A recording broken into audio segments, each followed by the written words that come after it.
ये कहानी मध्य प्रदेश के इंदौर शहर की है।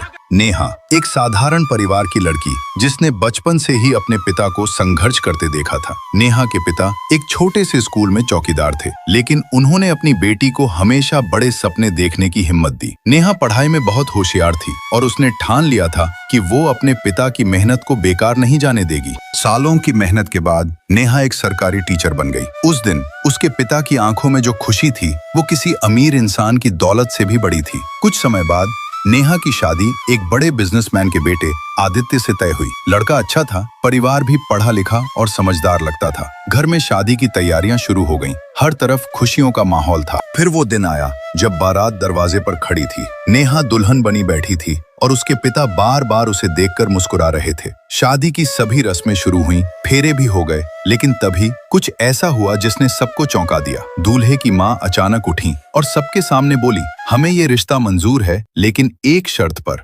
सबकी नजरें उनकी तरफ टिक गईं। उन्होंने कहा, शादी के बाद नेहा नौकरी नहीं करेगी, वो सिर्फ घर संभालेगी। ये सुनते ही नेहा के पिता के चेहरे की मुस्कान गायब हो गई। उनकी आंखों में डर साफ नजर आ रहा था। नेहा की आंखों में आंसू आ गए। वो धीरे से बोली, माँ जी, ये नौकरी सिर्फ नौकरी नहीं है, ये मेरे पिता की पूरी जिंदगी की मेहनत है। लेकिन दूल्हे की माँ नहीं मानी। तभी आदित्य अचानक खड़ा होता है और अपनी माँ से कहता है, माँ, आपने मुझे हमेशा सही और गलत में फर्क करना सिखाया है। आज अगर मैं चुप रहा तो मैं आपकी ही सीख के खिलाफ चला जाऊंगा। पूरी सभा में सन्नाटा छा गया। आदित्य आगे कहता है, नेहा कोई बोझ नहीं है, वो अपने पिता का गर्व है। जिस बेटी ने अपने पिता के सपनों के लिए इतनी मेहनत की, उससे उसका सपना छीन लेना, क्या ये सही होगा? आदित्य ने हाथ जोड़कर कहा, अगर ये शादी होगी तो नेहा अपने सपनों के साथ ही इस घर में आएगी। ये सुनते ही वहां मौजूद हर किसी की आंखें नम हो गईं। नेहा के पिता रो पड़े। दूल्हे की माँ कुछ पल चुप रहीं, फिर उन्होंने नेहा के पास जाकर उसका हाथ पकड़ लिया और बोली, मुझे माफ कर दो बेटा,